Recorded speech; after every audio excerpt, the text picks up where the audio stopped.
ബിസ്മില്ലാഹിർ റഹ്മാനിർ റഹീം. അൽഹംദുലില്ലാഹി റബ്ബിൽ ആലമീൻ. വസല്ലല്ലാഹു അലാ നബീന മുഹമ്മദിൻ വഅലാ ആലിഹി വസഹ്ബിഹി അജ്മഈൻ. അമ്മാ ബഅദ്. പ്രിയമുള്ള ഖുർആൻ പഠിതാക്കളെ, അസ്സലാമു അലൈക്കും വറഹ്മത്തുള്ളാഹി. പരിശുദ്ധ ഖുർആനിലെ 24-ാം അധ്യായം സൂറത്തു നൂറാണ് നമ്മൾ പഠിച്ചുകൊണ്ടിരിക്കുന്നത്. ഈ സൂറത്തിലെ 11 ആയത്തുകളാണ് ഇതിനകം നമ്മൾ മനസ്സിലാക്കിയത്. ഇന്ന് ഇൻഷാ അല്ലാഹ് 12, 13, 14 എന്നീ 3 ആയത്തുകൾ നമുക്ക് നോക്കാം. أعوذ بالله من الشيطان الرجيم. لولا إذ سمعتموه ظن المؤمنون والمؤمنات بأنفسهم خيرا وقالوا هذا إفك مبين لولا جاءوا عليه بأربعة شهداء فإذ لم يأتوا بالشهداء فأولئك عند الله هم الكاذبون ولولا فضل الله عليكم ورحمته في الدنيا والآخرة لمسكم فيما أفضتم فيه عذاب عظيم.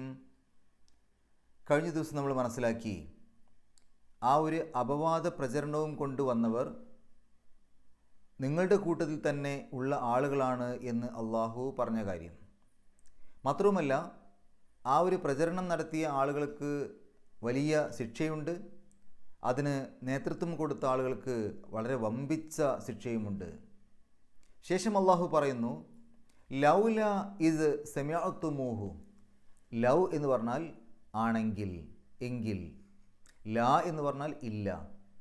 ലൗല എന്നുള്ളതിന് ഒന്നിച്ചയുടെ അർത്ഥം എന്തുകൊണ്ടില്ല, അല്ലെങ്കിൽ അങ്ങനെ ആയിക്കൂടായിരുന്നോ എന്നുള്ള ചോദ്യം പോലെയാണ്. ഇത് എന്ന് പറഞ്ഞാൽ അങ്ങനെയുള്ള സന്ദർഭം, അല്ലെങ്കിൽ അപ്പോൾ. സമിഅ്തുമൂഹു, സമിഅ എന്ന് പറഞ്ഞാൽ കേട്ടു എന്നാണ് അർത്ഥം. അത് മാദിയായ പദമാണ്, പാസ്റ്റ് ടെൻസ് ആണ്, ഭൂതകാലക്രിയയാണ്. അതിൻ്റെ അവസാനത്തിൽ അൻതും എന്ന് ചേരുമ്പോൾ സമിഅ്തും എന്നാണ് ആവുക. സമിഅ്തും എന്ന് പറയുമ്പോൾ നിങ്ങൾ കേട്ടു, സമിഅ കേട്ടു, അൻതും നിങ്ങൾ, സമിഅ്തും നിങ്ങൾ കേട്ടു. അതിൻ്റെയും അവസാനത്തിലൊരു ഹു എന്ന് ചേരുമ്പോൾ സമിഅ്തും എന്നുള്ളതിൻ്റെ കൂടെ ഹു എന്ന് ചേരുമ്പോൾ സമിഅ്തുമൂഹു എന്നാണ് ആവുക. നിങ്ങൾ അത് കേട്ടു. അതിൻ്റെ മുമ്പിലുള്ള ആ ഒരു ഇത് എന്നുള്ളതിൻ്റെ അർത്ഥം കൂടെ ചേർത്ത് പറയുമ്പോൾ ഇത് സമിഅ്തുമൂഹു, നിങ്ങൾ അത് കേട്ട സന്ദർഭത്തിൽ, നിങ്ങളത് കേട്ടപ്പോൾ. ലന്ന വിചാരിച്ചു, ചിന്തിച്ചു. ശരിക്കും ലന്ന എന്നുള്ളതിൻ്റെ കൂടെയാണ് തുടക്കത്തിലുള്ള ലൗല എന്നുള്ളതിൻ്റെ അർത്ഥം ചേരേണ്ടത്. അപ്പോൾ വിചാരിച്ചു എന്നുള്ളതിൻ്റെ കൂടെ എന്തുകൊണ്ടില്ല, എന്തുകൊണ്ട് നിങ്ങൾ വിചാരിച്ചില്ല, അല്ലെങ്കിൽ അങ്ങനെ വിചാരിച്ചു കൂടായിരുന്നോ. ആര്? അൽ മുഅ്മിനൂന വൽ മുഅ്മിനാത്ത്. ആമന വിശ്വസിച്ചു, മുഅ്മിൻ വിശ്വാസി, മുഅ്മിനത്ത് വിശ്വാസിനി. മുഅ്മിൻ എന്നുള്ളതിൻ്റെ ബഹുവചനമാണ് മുഅ്മിനൂൻ, വിശ്വാസികൾ. മുഅ്മിനത്ത് എന്നുള്ളതിൻ്റെ ബഹുവചനമാണ് മുഅ്മിനാത്ത്, വിശ്വാസിനികൾ. അതായത് സത്യവിശ്വാസികളും സത്യവിശ്വാസിനികളും, സ്ത്രീകളും പുരുഷന്മാരും. നിങ്ങൾക്ക് വിചാരിച്ചു കൂടായിരുന്നോ, എന്തുകൊണ്ട് നിങ്ങൾ വിചാരിച്ചില്ല. ബി അൻഫുസിഹിം, നഫ്സ് എന്നുള്ളതിൻ്റെ ബഹുവചനമാണ് അൻഫുസ്. നഫ്സ് എന്ന് പറഞ്ഞാൽ മനസ്സ്, ശരീരം, ദേഹം, സ്വയം, പല അർത്ഥങ്ങളുണ്ട്. അൻഫുസ് എന്ന് പറയുമ്പോൾ മനസ്സുകൾ, ദേഹങ്ങൾ, ശരീരങ്ങൾ. ബി അൻഫുസിഹിം, അൻഫുസുഹും എന്നുള്ളതിൻ്റെ മുമ്പിൽ ബി ചേർന്നപ്പോഴാണ് ബി അൻഫുസിഹിം എന്നായത്. അൻഫുസുഹും എന്ന് പറഞ്ഞാൽ അവരുടെ ദേഹങ്ങൾ. ബി അൻഫുസിഹിം, അവരുടെ ദേഹങ്ങളെ കൊണ്ട് എന്ന് പറഞ്ഞാൽ തങ്ങളെപ്പറ്റി തന്നെ, അവരെപ്പറ്റി തന്നെ എന്നർത്ഥം. അവരെപ്പറ്റി തന്നെ, അവരെപ്പറ്റി സ്വയം. ഖൈറൻ, നല്ലത്, നല്ല ഒരു വിചാരം. വഖാലു, ഖാല പറഞ്ഞു, ഖാലു അവർ പറഞ്ഞു, വഖാലു അവർ പറയുകയും ചെയ്തു. ഈ വഖാലു എന്നുള്ളതിൻ്റെ ഈ വാവ് തുടക്കത്തിലുള്ള ലൗലായിലേക്കും കൂടെ ചേരും. അതായത് എന്തുകൊണ്ടില്ല എന്നുള്ളത് ഇങ്ങോട്ടും ബാധകമാണ്. എന്തുകൊണ്ട് അവർ പറയുകയും ചെയ്തില്ല, അല്ലെങ്കിൽ അവർക്ക് പറഞ്ഞുകൂടായിരുന്നോ. അപ്പോൾ ആ ലൗല എന്നുള്ളത് ഈ ഖാലു എന്നുള്ളതിൻ്റെ മുമ്പിലേക്കും കൂടെ ചേരും. ഹാസ, ഇത്. ഇഫ്കുൻ, ഇഫ്കുൻ എന്നുള്ള വാക്ക് നമ്മൾ മുമ്പ് പഠിച്ചതാണ്. ഇഫ്കുൻ കള്ളപ്രചരണം അല്ലെങ്കിൽ നുണപ്രചരണം. മുബീൻ വ്യക്തമായ, ഈ ഒരു ആയത്തിൻ്റെ ഒന്നിച്ചുള്ള അർത്ഥം ലൗല ഇത് സമിഅ്തുമൂഹു ദന്നൽ മുഅ്മിനൂന വൽ മുഅ്മിനാത്തു ബി അൻഫുസിഹിം ഖൈറൻ വഖാലു ഹാദാ ഇഫ്കും മുബീൻ. ഈ ഒരു വാർത്ത കേട്ട സമയത്ത് എന്തുകൊണ്ട് സത്യവിശ്വാസികൾക്കും സത്യവിശ്വാസിനികൾക്കും അവർക്ക് സ്വയം നല്ലത് വിചാരിച്ചുകൂടായിരുന്നോ? മാത്രവുമല്ല ഇത് വ്യക്തമായ ഒരു നുണപ്രചരണമാണ്, കള്ളപ്രചരണമാണ് എന്ന് അവർക്ക് പറഞ്ഞുകൂടായിരുന്നോ? എന്തുകൊണ്ട് അവർ അങ്ങനെ പറഞ്ഞില്ല? എന്തുകൊണ്ട് അങ്ങനെ അവർ വിചാരിച്ചില്ല?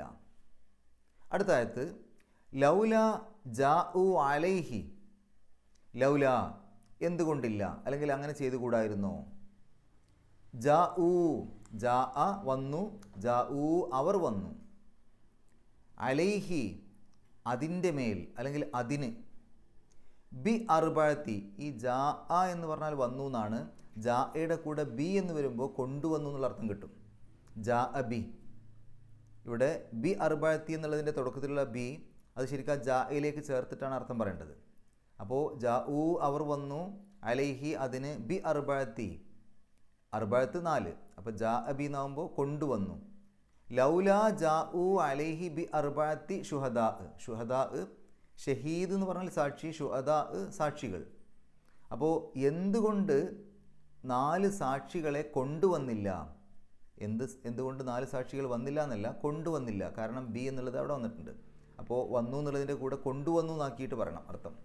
ലൗല എന്തുകൊണ്ടില്ല, ജാ അലൈഹി ബി അതിനു വേണ്ടി കൊണ്ടുവന്നില്ല, അർബഅത്തി ഷുഹദാ 4 സാക്ഷികളെ, എന്തുകൊണ്ട് അതിനായിട്ട് 4 സാക്ഷികളെ കൊണ്ടുവന്നില്ല, അല്ലെങ്കിൽ അങ്ങനെ കൊണ്ടുവന്നുകൂടായിരുന്നോ? ഫഇദ് ലം യഅ്തു ബിശുഹദാഇ, ഫ എന്നാൽ ഇത് അങ്ങനെയുള്ള സ്ഥിതിക്ക് അല്ലെങ്കിൽ ആ സന്ദർഭത്തിൽ, ലം യഅ്തു അത്താ എന്ന് പറഞ്ഞാൽ വന്നു എന്നാണ്, ജാ എന്നുള്ള അർത്ഥം. ഇവിടെയും അത്താ എന്നുള്ളതിൻ്റെ കൂടെ ബി ചേർക്കുമ്പോൾ അത്താ ബി കൊണ്ടുവന്നു എന്നുള്ള അർത്ഥം കിട്ടും. നേരത്തെ ജാ ബി പറഞ്ഞ പോലെ ഇവിടെയും അത് വന്നിട്ടുണ്ട്. ബി ഷുഹദ ഇ എന്നുള്ളതിൻ്റെ തുടക്കത്തിലുള്ള ബി ഈ അത്താ എന്നുള്ളതിലേക്ക് ചേർത്തിട്ടാണുള്ളത്.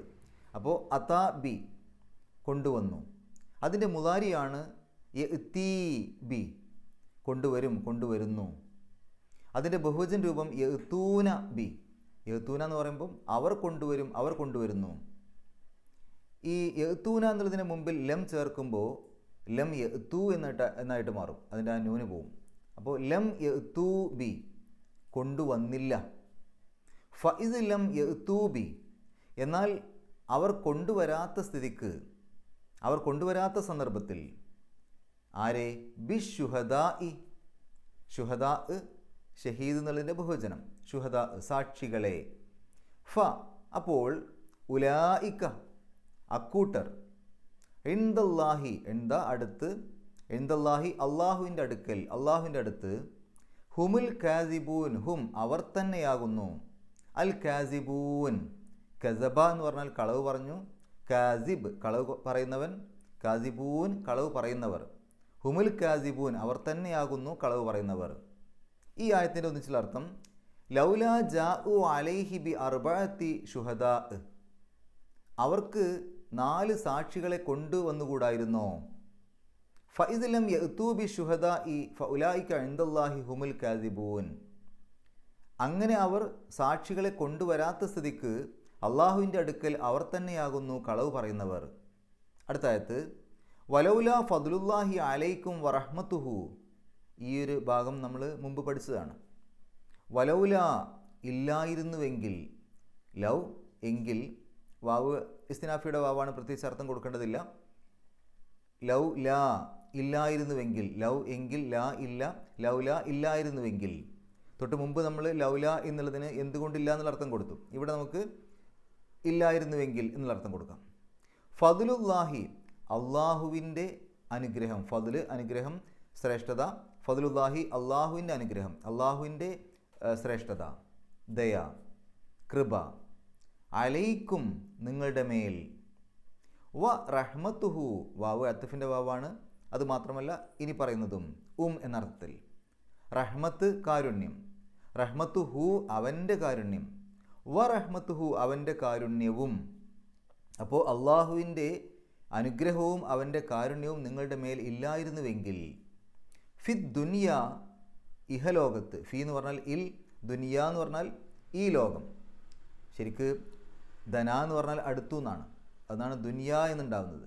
അടുത്തത്, നമ്മളോട് അടുത്തതെന്ന് പറഞ്ഞാൽ നമ്മളോട് അടുത്ത ഈ ലോകം, അല്ലെങ്കിൽ നമ്മൾ ജീവിച്ചുകൊണ്ടിരിക്കുന്ന ലോകം, അതാണ് നമ്മളോട് ഏറ്റവും അടുത്തത്. പരലോകം എന്നുള്ളത് നമ്മളിൽ നിന്ന് ഈ ഒരു ലോകം കഴിഞ്ഞതിന് ശേഷമുള്ളതാണ്. അപ്പോൾ ഫിദ് ദുനിയ ഐഹിക ലോകത്ത് അല്ലെങ്കിൽ ഇഹലോകത്തിൽ, വൽ ആഖിറത്തി പരലോകത്തിലും. ഫിദ് ദുനിയ വൽ ആഖിറത്തി ഇഹലോകത്തിലും പരലോകത്തിലും. ല മസ്സക്കും, മസ്സ എന്ന് പറഞ്ഞാൽ ബാധിച്ചു, സ്പർശിച്ചു എന്നൊക്കെയാണ് മസ്സ. അതിൻ്റെ തുടക്കത്തിൽ ല എന്ന് ചേർക്കുന്നത് തൗക്കീദിന് വേണ്ടിയിട്ട്, അങ്ങനെ തന്നെ എന്ന് പറയാൻ വേണ്ടിയിട്ട്. ല മസ്സ ബാധിക്കുക തന്നെ ചെയ്തു, കും നിങ്ങളെ, ലമസ്സക്കും നിങ്ങളെ ബാധിക്കുക തന്നെ ചെയ്തു എന്ന് പറഞ്ഞാൽ നിങ്ങളെ ബാധിക്കുക തന്നെ ചെയ്യുമായിരുന്നു. ഫീ മാ അഫൽത്തും, അഫാദ എന്ന് പറഞ്ഞാൽ മുഴുകി എന്നാണ്. അഫാദ എന്നുള്ളതിൻ്റെ കൂടെ അൻതും എന്ന് ചേർക്കുമ്പോൾ അഫൽത്തും എന്നാവും, നിങ്ങൾ മുഴുകി. അതിൻ്റെ തുടക്കത്തിൽ മാ എന്നുണ്ട്, മാ അഫൽത്തും നിങ്ങൾ മുഴുകിയത്. അതിൻ്റെയും തുടക്കത്തിലൊരു ഫീ ഉണ്ട്, ഇൽ എന്നർത്ഥത്തിൽ. ഫീ മാ അഫൽത്തും നിങ്ങൾ മുഴുകിയതിൽ. ഫീഹി അതിൽ, നിങ്ങൾ മുഴുകിയതിൽ. അതിൽ എന്ന് പറഞ്ഞാൽ ഏതിലാണോ നിങ്ങൾ മുഴുകിയത് അതിൽ എന്നർത്ഥം. അപ്പോൾ നിങ്ങൾ എന്തിലാണോ മുഴുകിയത് അതിൽ. അദാബുൻ ശിക്ഷ, അലീം വമ്പിച്ച.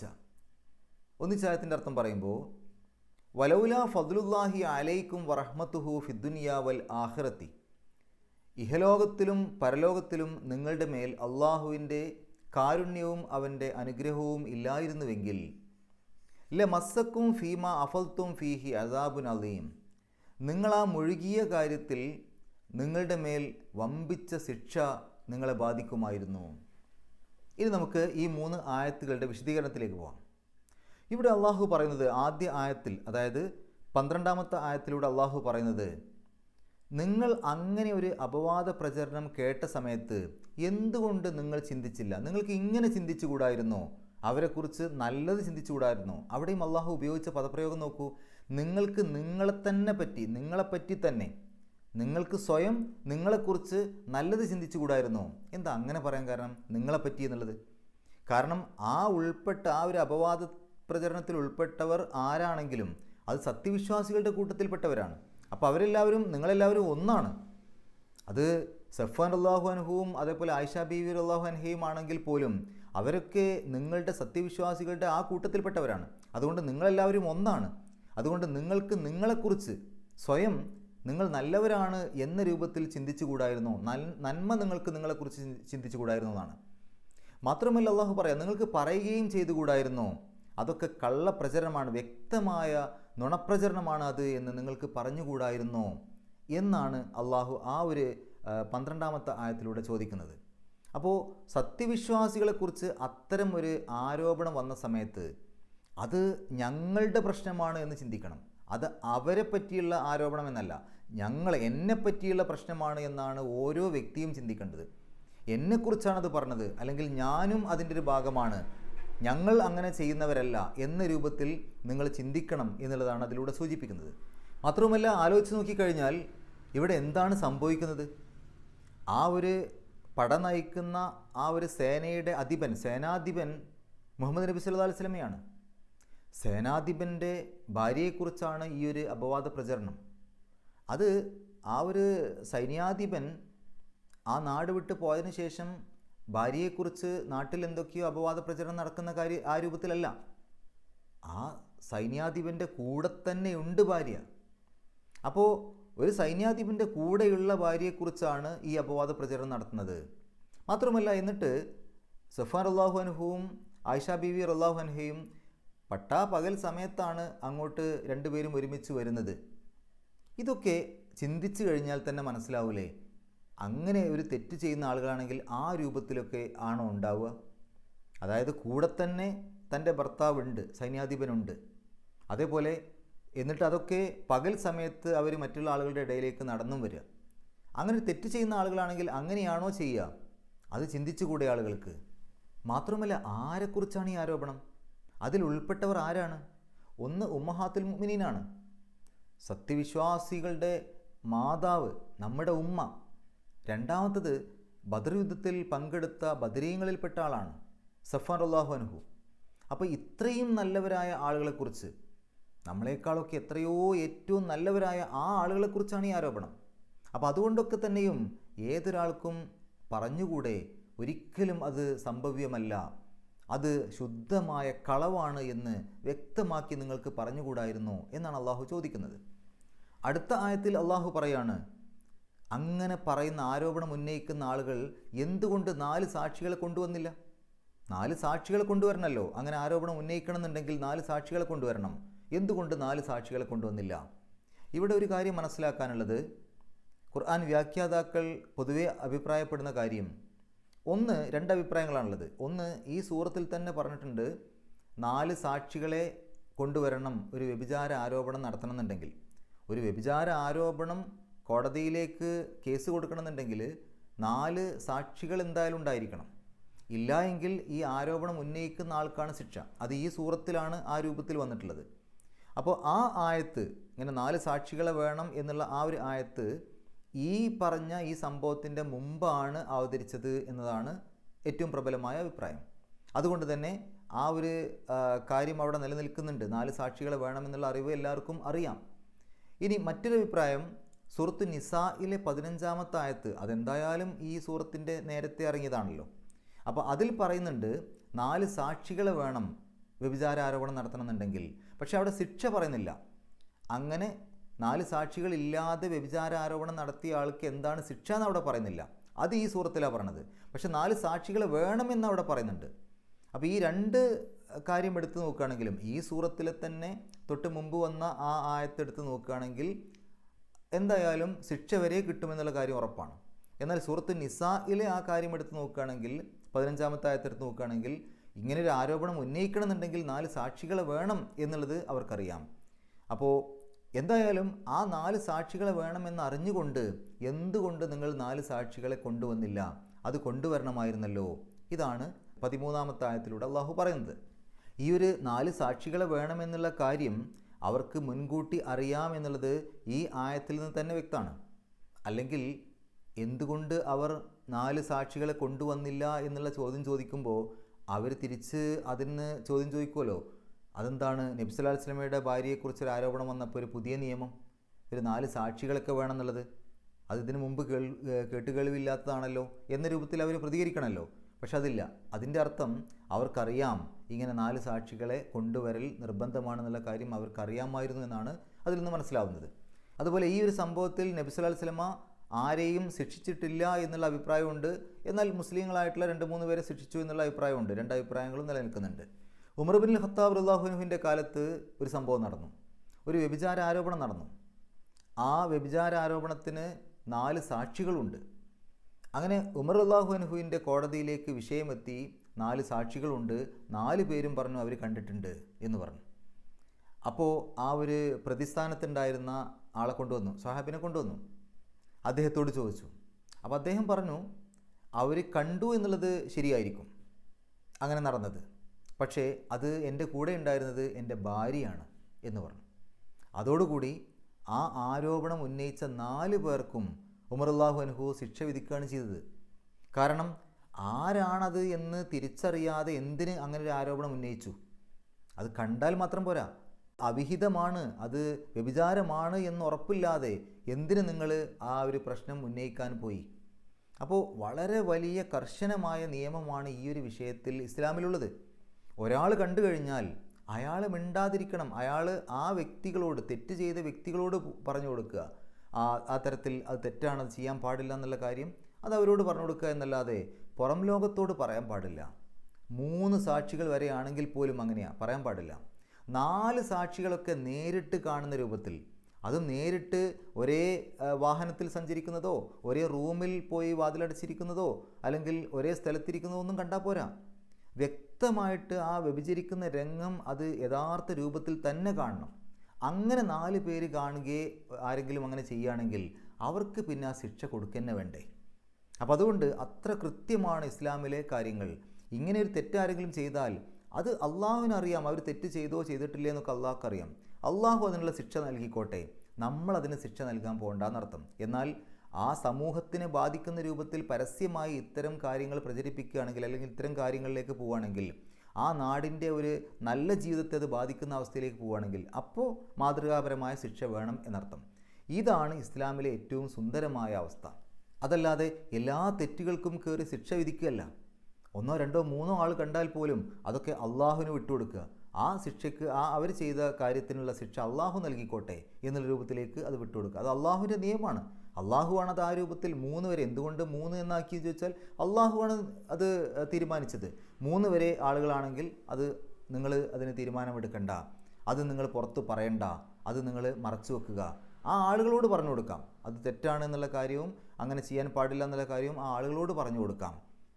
അതല്ലാതെ അതിന് മറ്റുള്ള ആളുകളോട് പറഞ്ഞ് അതൊരു പ്രചരണം കൊടുക്കാൻ പാടില്ല, അതൊരു ശിക്ഷയ്ക്ക് വേണ്ടിയിട്ട് അത് കോടതിയിലേക്ക് പോലും എത്തിക്കാൻ പാടില്ല എന്നർത്ഥം.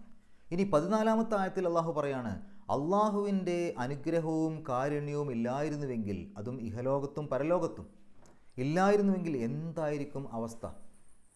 അങ്ങനെ അള്ളാഹുവിൻ്റെ അനുഗ്രഹവും കാരുണ്യവും കിട്ടിയത് കൊണ്ടാണ് അവർക്ക് ഈ ലോകത്തും പരലോകത്തും അവർ ശിക്ഷയിൽ നിന്ന് രക്ഷപ്പെട്ടത്. ഇത് സത്യവിശ്വാസികളോടാണ് പറഞ്ഞത്. സത്യവിശ്വാസികളെ സംബന്ധിച്ചിടത്തോളം അവർ തൗബ ചെയ്തു. ഈ ഒരു കാര്യം നടന്നതിന് ശേഷം, ഈ ഒരു സംഭവം നടന്നതിന് ശേഷം അവർ തൗബ ചെയ്ത് മടങ്ങി. അങ്ങനെ ആ തൗബ സ്വീകരിക്കണമല്ലോ. തൗബ ചെയ്യുക എന്ന് പറഞ്ഞാൽ നമ്മൾ വാക്കുകൊണ്ട് പറയുകയാണ്, അല്ലെങ്കിൽ നമ്മൾ മനസ്സറിഞ്ഞ് സങ്കടപ്പെട്ടുകൊണ്ട് അള്ളാഹിനോടൊക്കെയാണ് അപേക്ഷിക്കുകയാണ്. അത് അള്ളാഹു സ്വീകരിക്കണമല്ലോ. അത് സ്വീകരിക്കാനുള്ളൊരു ദയ, അല്ലെങ്കിൽ അത് സ്വീകരിക്കാനുള്ള ഒരു കാരുണ്യം അള്ളാഹു കാണിക്കണ്ടേ. ആ ഒരു കാരുണ്യം അള്ളാഹു കാണിച്ചത് കൊണ്ടാണ് ഈ ലോകത്തും പരലോകത്തും ആളുകൾ രക്ഷപ്പെട്ടത്. അല്ലെങ്കിൽ ഒന്നടങ്കം അള്ളാഹുവിന് വേണമെങ്കിൽ അവരെ നശിപ്പിക്കാമായിരുന്നു, പരലോകത്ത് അവർക്ക് ശിക്ഷ വിധിക്കാമായിരുന്നു. അവരുടെ തൗബ സ്വീകരിച്ചിട്ടില്ലായിരുന്നുവെങ്കിൽ പരലോകത്ത് അവർക്ക് ശിക്ഷയുണ്ട് ഉറപ്പായിട്ടും. പക്ഷേ അള്ളാഹു കാരുണ്യവാനാണ്. ആ കാരുണ്യം കൊണ്ട്, ആ തൗബ സ്വീകരിച്ചത് കൊണ്ട് ഈ ലോകത്തും പരലോകത്തും രക്ഷപ്പെട്ടു. ഇനി അങ്ങനെ ഒരു തെറ്റ് അവർ പറഞ്ഞ സമയത്ത്, അപവാദ പ്രചരണം നടത്തിയ സമയത്ത്, ആ അപവാദ പ്രചരണം നടത്തിയവരെ മുഴുവൻ നശിപ്പിക്കുമായിരുന്നെങ്കിലോ, അല്ലെങ്കിൽ അവർക്ക് അപ്പം തന്നെ ശിക്ഷ ഇറക്കുമായിരുന്നെങ്കിലോ, അവർക്ക് തൗബ ചെയ്യാനുള്ള അവസരം പോലും കിട്ടൂലല്ലോ. അപ്പോൾ അള്ളാഹു അതിനൊക്കെയുള്ള അവസരം കൊടുത്തു. അത്രയും കാരുണ്യവാനാണ് എന്നർത്ഥം. ആ രൂപത്തിൽ ആ ഒരു അപവാദ പ്രചരണം നടത്തിയ ആളുകളോട്, അല്ലെങ്കിൽ ആ സത്യവിശ്വാസികളോട് തന്നെയാണ് അള്ളാഹു പറയുന്നത്, അള്ളാഹുവിൻ്റെ കാരുണ്യവും അവൻ്റെ അനുഗ്രഹവും നിങ്ങളുടെ മേലില്ലായിരുന്നുവെങ്കിൽ വമ്പിച്ച ശിക്ഷ നിങ്ങൾക്ക് ലഭിക്കുമായിരുന്നു ഈ ലോകത്തും പരലോകത്തും. എന്നാൽ ഇത് സത്യവിശ്വാസികൾക്ക് മാത്രമുള്ളതാണ്. കപടവിശ്വാസികളായ ആളുകൾ, അവർ തൗബ ചെയ്തിട്ടില്ല, അവർക്കുള്ള ശിക്ഷ അള്ളാഹു കൊടുക്കുക തന്നെ ചെയ്യും. നോക്കൂ നിങ്ങൾ, ഇവിടെ നമ്മൾ മനസ്സിലാക്കേണ്ട ഒരു കാര്യം, 7 വൻ പാപങ്ങളായിട്ട് എണ്ണിയ കൂട്ടത്തിൽ, ഷിർക്കൊക്കെ ആയിട്ട് എണ്ണിയല്ലോ, ആ കൂട്ടത്തിൽ നല്ല സൽവൃത്തകളായി ജീവിക്കുന്ന, സ്വാലിഹത്തുകളായി ജീവിക്കുന്ന സ്ത്രീകളെക്കുറിച്ച് അപവാദം പ്രചരിപ്പിക്കുന്നതിനെക്കുറിച്ച് അവിടെ പറയുന്നുണ്ട്. അങ്ങനെ പ്രചരിപ്പിക്കുന്നത് ഈ വൻ പാപങ്ങളിൽപ്പെട്ടതാണ് അപവാദം പറയുന്നത്. അതേസമയത്ത് വ്യഭിചാരം ആ ഒരു ഗണത്തിൽ എണ്ണിയിട്ടുമില്ല. വ്യഭിചാരത്തെ ആ ഒരു ഗണത്തിൽ എണ്ണിയിട്ടില്ല. അതേസമയത്ത് വ്യഭിചാര ആരോപണം നടത്തുന്നതിനെ അതിലെണ്ണിയിട്ടുണ്ട്. അതിൽ കള്ളുകുടിയില്ല, അതിനകത്ത് മോഷണമല്ല, ഇതൊന്നും ആ വൻ പാപങ്ങളുടെ കൂട്ടത്തിൽ എണ്ണിയിട്ടില്ല. പക്ഷേ വ്യഭിചാര ആരോപണം നടത്തുന്നത് അത്രയും ഗുരുതരമായ തെറ്റാണ്. ആരോപണം നടത്തുന്നത്, മറ്റുള്ളത് അത് ചെയ്തു കഴിഞ്ഞാൽ അതിനുള്ള ശിക്ഷ അള്ളാഹു കൊടുത്തോളും. പക്ഷേ ഈ ലോകത്ത് സത്യവിശ്വാസികൾ പോലും ഒരുപക്ഷെ അറിയാതെ പെട്ടുപോകുന്നത് ഇത്തരം ആരോപണങ്ങൾ ഉന്നയിക്കുക, അല്ലെങ്കിൽ പ്രചരണം നടത്തുക എന്നുള്ള കാര്യമാണ്. അതുകൊണ്ട് വളരെ ഗുരുതരമായ രൂപത്തിലാണ് അതിനെ കാണേണ്ടത് എന്നർത്ഥം. മാത്രമല്ല, ഈ ഒരു തെറ്റ്, ഇങ്ങനെയൊരു സംഭവമൊക്കെ നടന്നതിന് ശേഷം അത് കൃത്യമായിട്ട് അറിയുന്ന, അതിൻ്റെ എല്ലാ കാര്യങ്ങളും കൃത്യമായിട്ട് അറിയുന്ന ആളുകൾ ഇതൊക്കെ അറിഞ്ഞിട്ട് വീണ്ടും ഇത്തരം തെറ്റുകൾ ആവർത്തിക്കുകയാണെങ്കിൽ, അള്ളാഹു ആ തൗബയെങ്ങാനും സ്വീകരിച്ചിട്ടില്ലെങ്കിൽ അതൊരു ഗുരുതരമായ തെറ്റായിട്ട് കിടക്കും. ആ ഒരു താക്കീതും കൂടെ ഇതിൻ്റെ ഉള്ളിൽ കൃത്യമായിട്ട് നിൽക്കുന്നുണ്ട് എന്നർത്ഥം. മാത്രമല്ല, ഈ 3 ആയത്തുകൾ നമ്മളൊന്ന് വിശകലനം ചെയ്യുകയാണെങ്കിൽ അതിൽ വലിയ ഒരു കൗതുകം, ഒരു അത്ഭുതം കാണാൻ പറ്റും. ഒന്ന്, ആ ഒരു അപവാദ പ്രചരണം കേട്ട സന്ദർഭത്തിൽ എന്ന് പറഞ്ഞപ്പോൾ നിങ്ങൾ എന്നാണ് ഉപയോഗിച്ചത്. സമീഅ്തു മൂഹു, നിങ്ങളത് കേട്ടപ്പോൾ. അപ്പോൾ സത്യവിശ്വാസികളോട് ആണ് പറയുന്നത്, നിങ്ങളത് കേട്ട സന്ദർഭത്തിൽ നിങ്ങൾക്ക് അങ്ങനെ ചെയ്തുകൂടായിരുന്നോ എന്ന്. അത് സത്യവിശ്വാസികളോടാണ്, നിങ്ങളോട്, നിങ്ങൾ എന്നാണ് പറഞ്ഞത്. എന്നാൽ അതിനുശേഷം ആ 4 സാക്ഷികളെ കൊണ്ടുവന്നുകൂടായിരുന്നോ എന്നും, അതുപോലെ തന്നെ നിങ്ങൾക്ക് അത് ഇങ്ങനെ പറഞ്ഞുകൂടായിരുന്നു, അതൊരു വലിയ കളവാണ് എന്ന് പറഞ്ഞുകൂടായിരുന്നു എന്നൊക്കെ പറഞ്ഞ സമയത്ത് അത് അവർ എന്നാണ് ഉപയോഗിച്ചത്. വഖാലു, അവർക്കങ്ങനെ പറഞ്ഞുകൂടായിരുന്നോ, നിങ്ങൾക്കെന്നല്ല, അവർക്കങ്ങനെ പറഞ്ഞുകൂടായിരുന്നോ. അതേപോലെ അവർക്ക് 4 സാക്ഷികളെ കൊണ്ടുവന്നുകൂടായിരുന്നോ. ഇതൊക്കെ പറഞ്ഞ സമയത്ത് അവർ എന്നാണ് ഉപയോഗിച്ചത്. അതിന് വമ്പിച്ച ശിക്ഷയുണ്ട് എന്ന് പറഞ്ഞ സമയത്തൊക്കെ അതൊക്കെ അവർ എന്നാണ്. അപ്പോൾ സത്യവിശ്വാസികളുടെ മേൽ വമ്പിച്ച ശിക്ഷയുണ്ട് എന്ന് പറയാതെ അവിടെ പറഞ്ഞപ്പോൾ അവരുടെ എന്ന് പറഞ്ഞു. അതുപോലെ അവർക്ക് അങ്ങനെ പറഞ്ഞുകൂടായിരുന്നോ, അവർക്ക് 4 സാക്ഷികളെ കൊണ്ടുവന്നുകൂടായിരുന്നോ, അങ്ങനെയുള്ള ആ കാര്യങ്ങളൊക്കെ പറഞ്ഞപ്പോൾ ഒരു കുറ്റപ്പെടുത്തലോടുകൂടി പറഞ്ഞ സമയത്ത് അതൊക്കെ അവർ എന്നുള്ള രൂപത്തിലാണ് പറഞ്ഞത്. ആ സമയത്ത് കേട്ടത് എന്തായാലും സത്യവിശ്വാസികളാണല്ലോ. അപ്പോൾ നിങ്ങൾ കേട്ടപ്പോൾ നിങ്ങൾക്ക് അങ്ങനെ പറഞ്ഞുകൂടായിരുന്നോ എന്നല്ല, നിങ്ങൾ കേട്ടപ്പോൾ അവർക്കങ്ങനെ പറഞ്ഞുകൂടായിരുന്നോ. ആ സത്യവിശ്വാസികൾക്ക് അവർക്ക്, അതായത് ശിക്ഷയെപ്പറ്റിയും ഒരു കുറ്റപ്പെടുത്തലോടുകൂടിയും പറഞ്ഞപ്പോൾ അവർക്ക് എന്നാണ് ഉപയോഗിച്ചത്. ഇനി അവസാനത്തെ ആയത്തിൽ ആ തൗബയൊക്കെ സ്വീകരിച്ച് അള്ളാഹുവിൻ്റെ കാരുണ്യവും അള്ളാഹുവിൻ്റെ അനുഗ്രഹവും ഒക്കെ നിങ്ങളുടെ മേൽ ഇല്ലായിരുന്നുവെങ്കിൽ, അവിടെ നിങ്ങളുടെ എന്നാണ് ഉപയോഗിച്ചത്. കാരണം സത്യവിശ്വാസികളുടെ മേലെയാണ് അതൊക്കെ ഉള്ളത്. അവിടെ അള്ളാഹു തികച്ചും നിങ്ങളുടെ മേൽ എന്ന് പറഞ്ഞു. എന്ന് പറഞ്ഞാൽ അത് മറ്റുള്ളവർക്കില്ല, അത് നിങ്ങൾക്ക് മാത്രമേ ഉള്ളൂ എന്നർത്ഥം. അപ്പോൾ തൗബ സ്വീകരിക്കലും നിങ്ങൾക്ക് അത് പുറത്തു തരലും ആ കാര്യങ്ങളൊക്കെ നിങ്ങൾക്കാണ്. അങ്ങനെ ഇല്ലായിരുന്നുവെങ്കിൽ അത് വലിയ അപകടം ഉണ്ടാക്കും. അതുകൊണ്ട് അള്ളാഹു നിങ്ങൾക്ക് വേണ്ടി അതെല്ലാം പുറത്തു തന്നു എന്ന രൂപത്തിൽ അവിടെ പദം ഉപയോഗിച്ചപ്പോൾ നിങ്ങൾക്ക് എന്ന് ഉപയോഗിച്ചു. വളരെ അത്ഭുതകരമായ രൂപത്തിലാണ് ആ പദപ്രയോഗം പോലും. ഇനി നമുക്ക് ഈ ആയത്തിൽ വന്ന പാരായണ നിയമങ്ങൾ നോക്കാം. ലൗല, തുടക്കത്തിലുള്ള ലാമിന് തന്നെ ഷദ്ദുണ്ട്. അതെങ്ങനെ വന്നതാ? അത് തൊട്ട് മുമ്പുള്ള ആയത്തും ഇതും തമ്മിൽ ചേർത്തി പാരായണം ചെയ്യുന്നവർക്ക് മാത്രമുള്ളതാണ്. തൊട്ട് മുമ്പത്തെ ആയത്തിൻ്റെ ഏറ്റവും അവസാനം അലീം എന്നല്ലേ, അവിടെ അലീമുൻ എന്നാണ്. അവിടെ നിർത്താതെ പാരായണം ചെയ്യുകയാണെങ്കിൽ അലീമുൻ, അവിടെ തെൻവീന്, ഇവിടെ ലാമ്. അപ്പോൾ ലാമിൻ്റെ മുമ്പ് തെൻവീന് വരുമ്പോൾ ആ തെൻവീനിനെ ലാമിലേക്ക് പൂർണ്ണമായിട്ട് ലയിപ്പിക്കണം, മണിക്കാനേ പാടില്ല. ഇദ്ഗാം ബിലാ ഗുന്ന അല്ലെങ്കിൽ ഇദ്ഗാം ബിഗൈരി ഗുന്ന, ആ നിയമം അനുസരിച്ച് ലാമിന് ഷദ്ദ് കിട്ടിയതാണ്. അപ്പോൾ അലീമുല്ല, അലീമു എന്ന് പറഞ്ഞിട്ട് ല എന്ന് ഷദ്ദോട് കൂടി പറയണം, അലീമുല്ല. അപ്പോൾ അങ്ങനെ ചേർത്തി പാരായണം ചെയ്യുന്നവർക്കുള്ളതാണ് ആ ലാമിൻ്റെ ഷദ്ദ്. ഇവിടുന്ന് പാരായണം തുടങ്ങുന്ന ആളുകൾ ആ ലാമിന് ഷദ്ദ് ഇല്ലാത്ത രൂപത്തിലാണ് പാരായണം ചെയ്യേണ്ടത്, വെറും ല എന്ന് പറഞ്ഞിട്ട്. ലൗല, ആ ലാ എന്നുള്ള നീട്ടലിന് ശേഷം ഹംസ വന്നു. ഇസ് എന്നുള്ളതിൻ്റെ തുടക്കത്തിൽ ഹംസ വന്നു. അപ്പോൾ മദ്ദും ഹംസയും അടുത്തടുത്ത് വന്നു, വ്യത്യസ്ത പദങ്ങളിലാണ്. അങ്ങനെയാവുമ്പോൾ ആ മദ്ദിനെ 4-5 അക്ഷരങ്ങളുടെ ദൈർഘ്യം വരെ നീട്ടാൻ അനുവാദമുണ്ട്, നിർബന്ധമില്ല. കാരണം വ്യത്യസ്ത പദങ്ങളിലായതുകൊണ്ട്. അപ്പോൾ ലൗല ഇസ് സമിഅ്തുമൂഹു, സമിഅ്തുമൂഹു എന്നുള്ളതിൻ്റെ അവസാനത്തിലൊരു ഹ ഉലമീറുണ്ട്, ഹു എന്നുള്ളത്. അതിൻ്റെ മുമ്പും ശേഷമുള്ള അക്ഷരങ്ങൾക്ക് ഹർക്കത്തുണ്ടോ നോക്കുകയാണെങ്കിൽ ശേഷം വരുന്ന അക്ഷരത്തിന് ഹർക്കത്തുണ്ട്. പക്ഷേ മുമ്പുള്ള അക്ഷരം എന്ന് പറഞ്ഞാൽ അതൊരു നീട്ടലാണ്, മൂ എന്നുള്ള നീട്ടലാണ്. നീട്ടൽ കണ്ടു കഴിഞ്ഞാൽ അവിടെ ഹർക്കത്തില്ല എന്നാണ് പറയാം. അതൊരു സുക്കൂനാണ്, അല്ലെങ്കിൽ ഹർക്കത്തില്ല. അപ്പോൾ അവിടെ നമുക്ക് പറയാം ഒരു ഭാഗത്ത് മാത്രമേ ഹർക്കത്തുള്ളൂ, അതുകൊണ്ട് ഇതിനെ നീട്ടാൻ പാടില്ല. അതുകൊണ്ട് തന്നെ നീട്ടാനുള്ള അടയാളം അവിടെ കൊടുത്തിട്ടുണ്ടാവില്ല. അപ്പോൾ സമിഅ്തുമൂഹു എന്നേ പറയാവൂ, സമിഅ്തുമൂഹു എന്ന് നീട്ടൂല. ലന്ന എന്ന് പറയുമ്പോൾ നൂനിൻ്റെ ഷദ്ദ് മണിക്കണം. ലന്നൽ മുഅ്മിനൂന വൽ മുഅ്മിനാത്തു ബിഅൻഫുസിഹിം, അവിടെ ഫാഇൻ്റെ മുമ്പ് സുക്കൂണിലെ നൂന് വന്നു, ഇഖ്ഫ ചെയ്യുക, മറച്ചു വെച്ചുകൊണ്ട് മണിക്കുക, ആ നൂനിനെ വ്യക്തമാക്കാൻ പാടില്ല. ആൻഫുസിഹിം. ഖൈറൻ, അവിടെ ഖൈറൻ എന്നുള്ളിടത്ത് തെൻവീൻ വന്നു, ശേഷം വരുന്ന അക്ഷരം വാവാണ്. ആ തെൻവീനിനെ വാവിലേക്ക് ലയിപ്പിക്കുക, മണിക്കുക, ഇദ്ഗാം ബിഗുന്ന. അപ്പോൾ ഖൈറൻ വ. ഇനി അവിടെ ആ ഖൈറൻ എന്നുള്ളിടത്ത് നിർത്തേണ്ട ഒരു ഘട്ടം വന്നാൽ ഖൈറ എന്ന് പറഞ്ഞിട്ടാണ് നിർത്തുക. കാരണം ഫത്ത് തൻവീനുള്ള അക്ഷരത്തിൽ നിർത്തുമ്പോൾ ഫത്തഹ് ഇട്ടിട്ട് 2 അക്ഷരത്തിൻ്റെ ദൈർഘ്യം നീട്ടുക, മദ് 70 എന്നാണ് അതിന് പറയാം. അപ്പോൾ ആ രൂപത്തിലാവുമ്പോൾ അവിടെ നിർത്തണം എന്നുണ്ടെങ്കിൽ ഖൈറ എന്ന് പറഞ്ഞിട്ടാണ് നിർത്തേണ്ടത്. അവിടെ നിർത്താനുള്ള അടയാളമൊന്നുമില്ല, നമുക്ക് ശ്വാസം കിട്ടാത്ത കാരണം കൊണ്ട് അവിടെ നിർത്തേണ്ടി വന്നാലുള്ള കാര്യമാണ് പറഞ്ഞത്. വഖാലു ഹാസ എന്നുള്ളതിൻ്റെ അവസാനത്തിൽ നീട്ടൽ, ശേഷം ഹംസയാണ്. അവിടെ മദ്ദും ഹംസയും അടുത്തടുത്ത് വന്ന് വ്യത്യസ്ത പദങ്ങളിലാണ്. 4-5 അക്ഷരങ്ങളുടെ ദൈർഘ്യം വരെ നീട്ടാൻ അനുവാദമുണ്ട്, നിർബന്ധമില്ല. മദ് മുൻഫസിൽ എന്നാണ് അതിന് പറയാം. ഹാസ ഇഫ്കുൻ, ഇഫ്കുൻ എന്നുള്ളതിൻ്റെ അവസാനത്തിൽ തെൻവീന്, ശേഷം വരുന്ന അക്ഷരം മീമാണ്. ആ തെൻവീനിനെ മീമിലേക്ക് ലയിപ്പിക്കുക, മണിക്കുക, ഇദ്ഗാം ബിഗുന്ന.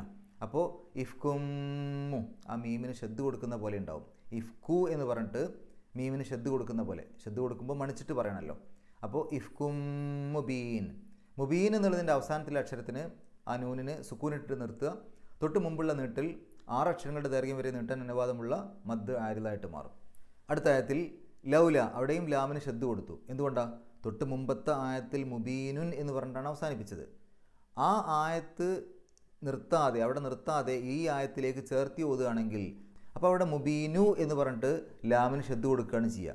അതായത് ഒരു ലാമിൻ്റെ മുമ്പ് തൻവീനോ സുക്കൂനുള്ള നൂനോ കണ്ടാൽ ആ തൻവീനിനെ അല്ലെങ്കിൽ സുക്കൂനുള്ള നൂനിനെ ലാമിലേക്ക് പൂർണ്ണമായിട്ട് ലയിപ്പിക്കണം, മണിക്കാനേ പാടില്ല. ഇദ്ഗാം ബിലാ ഗുന്ന അല്ലെങ്കിൽ ഇദ്ഗാം ബിഗൈരി ഗുന്ന, ഈ ആയത്തിൻ്റെ തുടക്കത്തിൽ നമ്മൾ പറഞ്ഞ പോലെ. അപ്പോൾ മുബീനുല്ല എന്നുള്ള രൂപത്തിലാണ് പറയാം, മുബീനുല്ലൗല. ഇനി അവിടുന്ന് പാരായണം, ഇവിടുന്ന് ഈ ഒരു ആയത്തിൻ്റെ തുടക്കം മുതലേ പാരായണം ചെയ്യുകയാണെങ്കിലോ, കൂട്ടി പാരായണം ചെയ്യാതെ, മുമ്പത്തെ ആയത്തിൽ നിന്ന് കൂട്ടി പാരായണം ചെയ്യാതെ പാരായണം ചെയ്യുകയാണെങ്കിൽ സാധാരണ ലാമ്പ് പറയുന്ന പോലെ പറഞ്ഞാൽ മതി.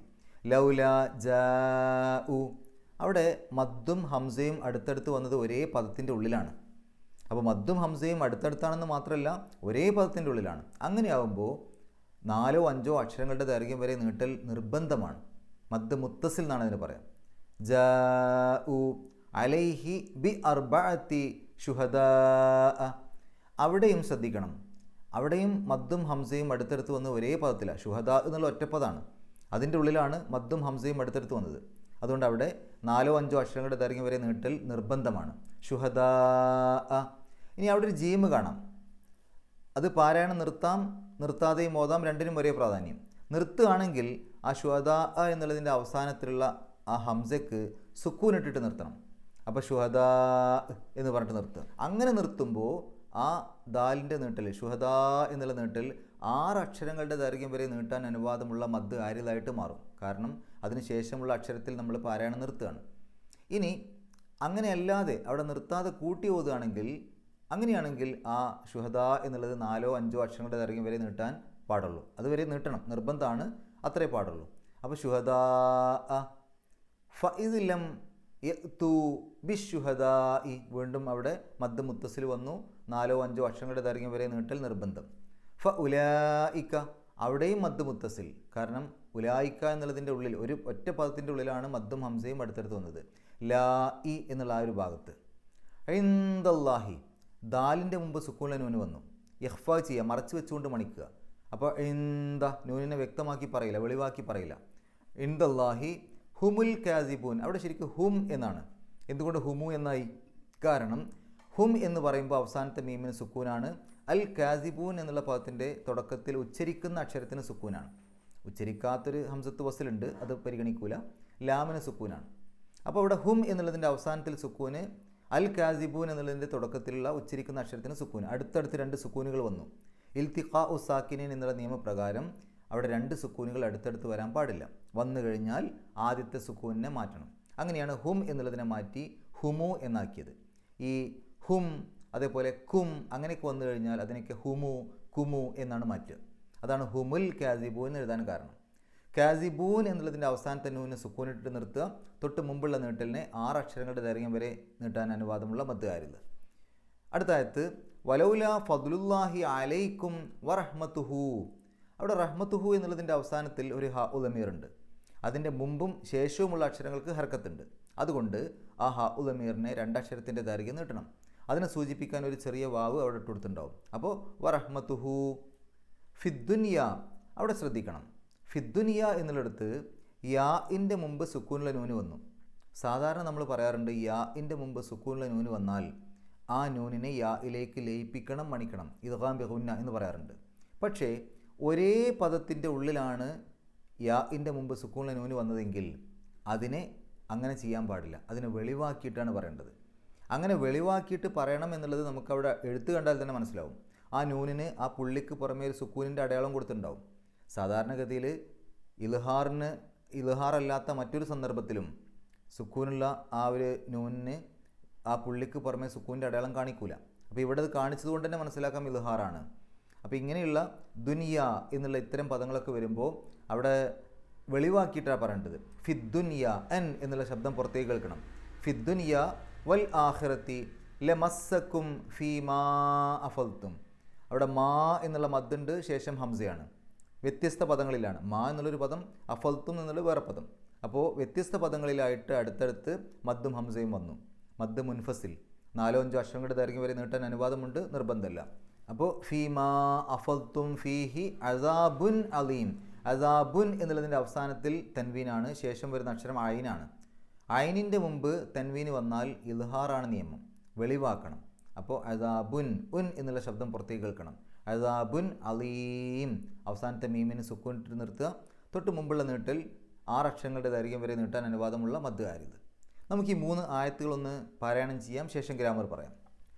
അഊദു ബില്ലാഹി മിനശ് ശൈത്വാനിർ റജീം. ലൗലാ ഇസ് സമിഅ്തുമൂഹു ദന്നൽ മുഅ്മിനൂന വൽ മുഅ്മിനാതു ബിഅൻഫുസിഹിം ഖൈറൻ വഖാലൂ ഹാദാ ഇഫ്കും മുബീൻ ലൗലാ ജാഉ അലൈഹി ബിഅർബഅതി ശുഹദാ فإذ لم يأتوا بالشهداء فأولئك عند الله هم الكاذبون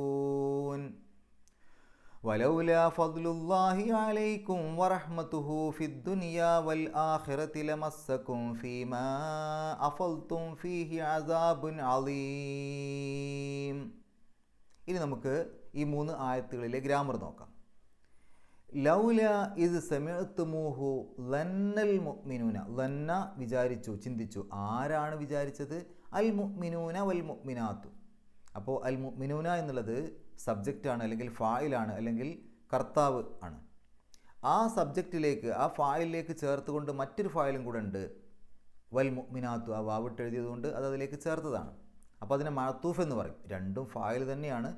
ആദ്യത്തേതിനെ ഫായിലെന്നും രണ്ടാമത്തേതിനെ ആദ്യത്തെ ഫായിലിലേക്ക് ചേർക്കപ്പെട്ടതെന്ന് പറയും, മഅത്തൂഫ് എന്ന് പറയും. ശരിക്കും രണ്ടും ഫായിലാണ്. ഫായിലുകൾക്കൊക്കെ ഇറാബ് റഫ് ആയിരിക്കും. അതുകൊണ്ടാണ് മുഅ്മിനൂന എന്നെഴുതിയത്. ഈ അവസാനത്തിൽ വാവും നൂനും വരുന്ന ഈ രൂപത്തിൽ മുഅ്മിനൂന എന്ന് എഴുതുമ്പോൾ അതാണ് റഫ്ഇൻ്റെ രൂപം. ജറിൻ്റെയും നെസ്ബിൻ്റെയും ഒക്കെ രൂപം എന്ന് പറഞ്ഞാൽ മുഅ്മിനീന എന്ന് പറയലാണ്. അതേപോലെ ഇവിടെ മുഅ്മിനാത്തു എന്ന് പറഞ്ഞു. അവിടെ ആത്തു, മുഅ്മിനാത്തു അവസാനത്തിൽ അലിഫും താവും വെച്ചിട്ട് അവസാനത്തിൽ ദമ്മ് കൊടുക്കുമ്പോൾ അത് റഫ്ഇൻ്റെ രൂപമാണ്. ജറിൻ്റെയും നെസ്ബിൻ്റെയും രൂപത്തിൽ ആത്തി എന്നാണ് വരിക. മുഅ്മിനാത്തി എന്ന് പറയുമ്പോൾ അത് നെസ്ബാവാം അല്ലെങ്കിൽ ജറാവാം. ഇവിടെ ആത്തു എന്നായതുകൊണ്ട് അത് റഫ്ഇൻ്റെ രൂപമാണ്.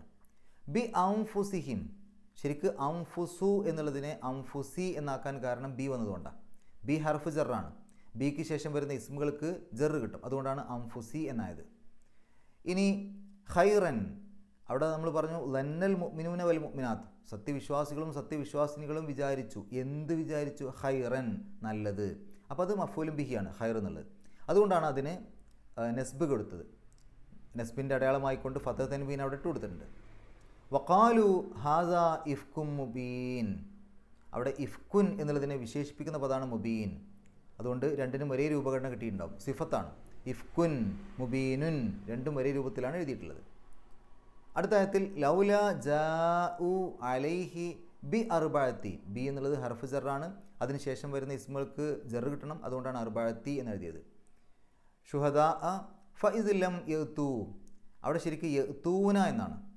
യഅ്തൂന എന്നുള്ള പദത്തിൻ്റെ മുമ്പിൽ, മുദാരിയായിട്ടുള്ള പദമാണല്ലോ യഅ്തൂന എന്നുള്ളത്, അതിൻ്റെ മുമ്പിൽ ലം വരുമ്പോൾ ആ മുദാരിയായിട്ടുള്ള പദത്തിന് ജസ്മ് കിട്ടണം. എങ്ങനെയാണ് യഅ്തൂന എന്നുള്ളതിന് ജസ്മ് കൊടുക്കുക? അവസാനത്തെ നൂനിനെ കളയാ ചെയ്യുക. അപ്പോൾ യഅ്തു എന്നാവും, ലം യഅ്തു. അപ്പോൾ യഅ്തൂന എന്നുള്ളതിന് ജസ്മ് കൊടുക്കാൻ വേണ്ടിയിട്ടാണ്, ആ ലമ്മ് വന്നപ്പോൾ ജസ്മ് കൊടുക്കാൻ വേണ്ടിയിട്ടാണ് അവസാനത്തെ നൂനിനെ കളഞ്ഞത്. ഇനി അങ്ങനെ അല്ലാത്ത പദങ്ങൾക്ക് ജസ്മ് കൊടുക്കുമ്പോൾ സാധാരണ ജസ്മ് എന്ന് പറഞ്ഞാൽ അവസാനത്തിൽ സുക്കൂൻ ഇടുക എന്നാണ് പെട്ടെന്ന് ഓർമ്മയിൽ വരിക. എന്നാൽ ഇങ്ങനെയും ജസ്മ് കൊടുക്കും എന്നർത്ഥം. ബി ഷുഹദാ ഇ, ഷുഹദാ എന്നുള്ളതിൻ്റെ മുമ്പിൽ ബി വന്നപ്പോൾ ബി ഷുഹദാ ഇ എന്നായി. അവസാനത്തിൽ കസ്റിടാൻ കാരണം ജറ് കൊടുക്കാൻ വേണ്ടിയിട്ടാണ്. ബി വന്നു, ബി ഹർഫ് ജറാണ്. ബിക്ക് ശേഷം വരുന്ന ഇസ്മുകൾക്ക് ജറ് കിട്ടണം. ഫ ഉലായിക്ക ഇൻദല്ലാഹി, ഇൻദ എന്നുള്ളതിനെ ലർഫ് മെക്കാൻ എന്ന് പറയാം. അതായത് ഒരു സ്ഥാനത്തെ കുറിക്കുന്ന പദമാണ്. സ്ഥാനത്തെ കുറിക്കുന്ന പദങ്ങളുണ്ട്, സ്ഥലങ്ങൾ കാലത്തെ കുറിക്കുന്ന പദങ്ങളുണ്ട്. കാലത്തെ കുറിക്കുന്ന പദങ്ങൾക്ക് ലർഫ് സമാൻ എന്ന് പറയും. ഒരു സ്ഥാനത്തെ, സ്ഥലത്തെ കുറിക്കുന്ന പദങ്ങൾക്ക് ലർഫ് മെക്കാൻ എന്ന് പറയും. അപ്പോൾ ഇൻദ എന്നുള്ളത് ലർഫ് മെക്കാനാണ്. അള്ളാഹു എന്നുള്ള പദത്തിലേക്ക് ഈ ഇൻദയെ ചേർത്തിട്ടുണ്ട്. അപ്പോൾ അതിനെ നമുക്ക് ലർഫ് മുലാഫിൻ ഇലൈഹി എന്നാണ് പറയാം. ശരിക്കും അവിടെ മുലാഫിൻ ഇലൈഹി എന്ന് പറയുന്നതിന് പകരം ലർഫ് മുലാഫിൻ ഇലൈഹി എന്ന് പറയും. മുലാഫിൻ ഇലൈഹിക്ക് എപ്പോഴും ഇറാബ് ജറായിരിക്കും. അതുകൊണ്ടാണ് അള്ളാഹു എന്നെഴുതാതെ അള്ളാഹി എന്ന് അവസാനത്തിൽ കസ്റിട്ട് എഴുതിയത്. ഹുമുൽ കാസിബൂൻ വലൗല ഫദ്ലുല്ലാഹി അലൈക്കും വറഹ്മത്തുഹു ഫിദ്ദുനിയ. ഇവിടെ നോക്കൂ നിങ്ങൾ, അദ്ദുനിയ എന്നുള്ളതിൻ്റെ മുമ്പിൽ ഫീ വന്നപ്പോൾ, ഫീ ശരിക്കും ഹർഫ് ജറാണല്ലോ. അപ്പോൾ ഫീക്ക് ശേഷം വരുന്ന ഇസ്മുകൾക്ക് ജറ് കിട്ടണം. പക്ഷേ ദുനിയ എന്നുള്ള പദത്തിന് ജറ് ഇട്ട് കൊടുക്കാനൊന്നും പറ്റില്ല. അവിടെ അത് ജറിൻ്റെ സ്ഥാനത്താണെന്ന് പറയാനേ പറ്റുള്ളൂ. അതേസമയത്ത് ഈ ദുനിയ എന്നുള്ളതിലേക്ക് ചേർത്തുകൊണ്ട് ആഖിറത്ത് വന്നു, വൽ ആഖിറത്തി. ആ ആഖിറത്ത് എന്നുള്ള പദത്തിന് ജറ് ഇട്ട് കൊടുക്കാൻ പറ്റും, കസ്റിട്ട് കൊടുക്കാൻ പറ്റും അവസാനത്തിൽ. അതുകൊണ്ടാണ് ആഖിറത്തി എന്ന് എഴുതിയത്. അതായത് ഈ ഫീ എന്നുള്ളത് രണ്ടിനും ബാധകമാണെന്ന് അർത്ഥം. ദുനിയാ വൽ ആഖിറത്തി എന്ന് പറയുമ്പോൾ ഈ ഫീ എന്നുള്ളത് ദുനിയാ എന്നുള്ളതിനും ബാധകമാണ്, ആഖിറത്തിനും ബാധകമാണ്. ഇതിൽ ദുനിയാ എന്നുള്ളതിന് നമുക്ക് അവസാനത്തിൽ കസറിട്ട് കൊടുക്കാനൊന്നും പറ്റില്ല. ആഖിറത്തിന് അവസാനത്തിൽ കസറിട്ട് കൊടുക്കാൻ പറ്റുന്ന പദമാണ്. അതുകൊണ്ട് ആഖിറത്തി എന്നെഴുതി. ലമസ്സക്കും ഫീമാ അഫൽത്തും ഫീഹി അസാബുൻ അലീം. അസാബുൻ അലീം എന്നെടുക്കുകയാണെങ്കിൽ അസാബ് എന്നുള്ള പദത്തെ വിശേഷിപ്പിക്കുന്ന പദമാണ് അലീം, സിഫത്താണ്. അതുകൊണ്ട് അസാബുൻ അലീമുൻ രണ്ടും ഒരേ രൂപത്തിലാണ് എഴുതിയിട്ടുള്ളത്. ഇത്രയും കാര്യങ്ങളാണ് ഈ 3 ആയത്തുകളിലൂടെ നമ്മൾ മനസ്സിലാക്കേണ്ടത്. അള്ളാഹു പരിശുദ്ധ ഖുർആൻ ഏറ്റവും നല്ല രൂപത്തിൽ പഠിക്കുവാനും അത് ജീവിതത്തിൽ പകർത്തുവാനും കഴിവിൻ്റെ പരമാവധി മറ്റുള്ള ആളുകൾക്ക് എത്തിച്ചു കൊടുക്കുവാനുമുള്ള സന്മനസ്സും തൗഫീക്കും സൗഭാഗ്യവും നമുക്ക് ഏവർക്കും പ്രദാനം ചെയ്യുമാറാകട്ടെ. വാഹൃദവാൻ അൽഹംദുലില്ലാഹി റബ്ബിൽ ആലമീൻ. അസ്സലാമു അലൈക്കും വറഹ്മത്തുള്ളാഹി.